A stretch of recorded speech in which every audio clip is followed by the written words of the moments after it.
कमल्या mic वगैरे. Hello. हां. तर सगळ्यांना मनापासून मानाचा जय महाराष्ट्र. आता इथे उपस्थित सगळ्यांचाच दिवसभराचा दिनक्रम बघितल्यानंतर मला माहिती आहे की खूप जास्त एनर्जी आणि खूप जास्त दगदग आपली झाली आहे. पण आपण ही सगळी मेहनत ज्यासाठी करताय ती मेहनत फळाला येईल ही मी प्रार्थना करतो भैरीचरणी. आणि आता इतक्या सगळ्या मान्यवरांनी, इतक्या सगळ्या अभ्यासू व्यक्तींनी एकूणच आपल्या राजकारणाचा आढावा घेतल्यानंतर मी काहीतरी येऊन वेगळं बोललेन असा माझा इतका अभ्यास नाही. मी फक्त आणि फक्त सरांचा विद्यार्थी म्हणून आज सरांवरती जर कुठले प्रश्न उभे राहत आहेत तर ते फोडण्यासाठी विद्यार्थी म्हणून माझं कर्तव्य आणि मी इथे आलो. त्यामुळे मी माझं काय फार कुठला वेळ आणि काय देतोय असा मुद्दा नाही. कारण काल सरांनी आमच्यासारख्या कितीतरी विद्यार्थ्यांसाठी काहीतरी करून ठेवलं आहे. मग त्यासाठी कला हे क्षेत्र मर्यादित नाही. कला क्रीडा कुठेही म्हणजे कुठल्याही क्षेत्रात आज सरांचं नाव घेतल्यानंतर सरांचं एक वेगळं व्यक्तिमत्व म्हणून त्यांची एक छबी उभी राहते.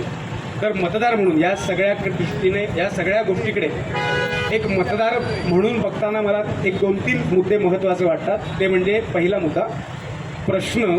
आता हे जे निवडणूक आहे, हे जे इलेक्शन आहे, तो प्रश्न फक्त आपल्या तालुक्यातल्या शहरांचा आणि गावाचा नसून तो आपल्या तालुक्यातल्या निसर्गाचा, पर्यटनाचा सुद्धा आहे. हा विचार मला शेखर सरांकडे दिसतो.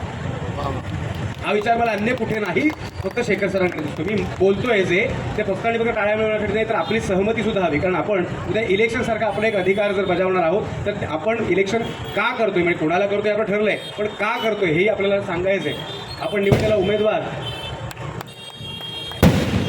या आतषबाजीचं कारण आपल्याला फक्त समोर ठेवायचं आहे. म्हणजे हा जो प्रश्न आहे तो फक्त आणि फक्त आपल्या इतक्या चांगल्या नेत्याच्या राजकीय कारकिर्दीचा नसून, फक्त राजकीय कारकिर्दीचा नसून तो आपल्या भविष्याचा आहे. म्हणजे आज सगळ्या स्तरांवरचे इथले सगळे मेंबर बघताना म्हणजे युवक आहेत, युवती आहेत, म्हणजे लहान आहेत, मोठे आहेत, सगळ्या वयाचे, सगळ्या जाती धर्माचे लोक ज्यावेळेला एकत्र येतात तर मला असं वाटतं याच्यापेक्षा वेगळी आणि कुठली पुरवणी देण्याची आवश्यकता नाही. या सगळ्याचं एकच म्हणजे या सगळ्याला जर प्रातिनिधिक स्वरूपात कुठलं नाव द्यायचं असेल तर ते आहे फक्त आणि फक्त सर शेखर गोविंदराव निकम सर. त्यामुळे मी त्यांचा विद्यार्थी म्हणून आपल्याला आवाहन करतो आणि अर्थात आपल्या सगळ्यांच्या या मेहनतीचं अभिनंदन करतो, आभार मानतो एक विद्यार्थी म्हणून.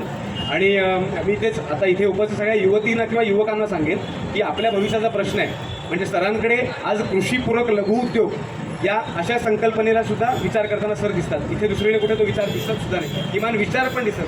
मला असं म्हणायचं की लघुउद्योग असतील, कृषीपूरक लघुउद्योग किंवा पाझरतळे किंवा आणखी बरेच, म्हणजे त्यांना पुढच्या टर्ममध्ये त्यांना ती संधी का हवी आहे तर पुढच्या टर्ममध्ये त्यांना पर्यटनाविषयी काही गोष्टी करायच्या. म्हणजेच आज तुम्ही आम्ही मोठ्या शहरांमध्ये जाऊन सगळेच नोकऱ्या रोजगार मिळवू शकतोच.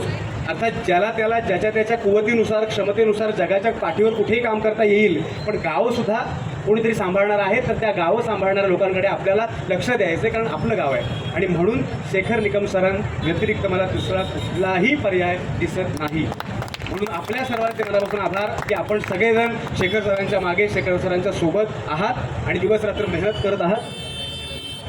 आपल्याकडे म्हणजे सरांविषयी सांगायचं तर कुठलंही एक क्षेत्र मर्यादित नाही जातात किंवा म्हणजे आपण कला क्रीडा कुठल्याही ॲग्रिकल्चर आज आपण वेगवेगळ्या क्षेत्रांमध्ये आपण काम करतोय. पण त्या सगळ्याची मला वाटतं घडी इथेच रुजणार आहे. तर त्यामुळे आपल्या सगळ्यांचे मनापासून आभार आणि सगळ्यांना मनापासून शुभेच्छा. आता फक्त मी अगदी शेवटचं बोलतो की मला जेवढं माहिती आहे, मला माझा फार अनुभव नाही, पण आमदारांना सर म्हणण्याची परंपरा ही शेखर निकम सरांची असं मला वाटतं. त्यामुळे आता सरांचं काम त्यांनी केलं आहे, ते करणार पण आहेत. पण आत्ता सरांचे विद्यार्थी म्हणून आमची परीक्षा आहे आणि मला विश्वास आहे, खात्री आपल्या सगळ्यांच्या साथीनं मी हा विश्वास व्यक्त करतो की येणाऱ्या परीक्षेत सरांचे सगळे विद्यार्थी बोर्ड फाडून आपला रिझल्ट डिक्लेअर करतील.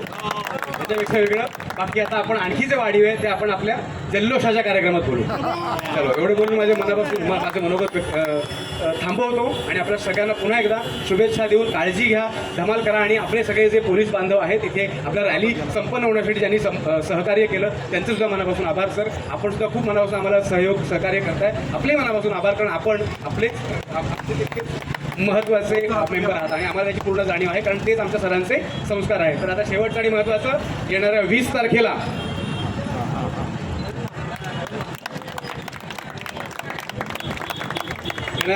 तारखेला फक्त आणि फक्त बाकी या पूर्ण पटलावरती म्हणजे त्या निवडणुकीच्या इलेक्शनच्या त्या बोर्डावरती बाकी कुठे बटणं नाहीत.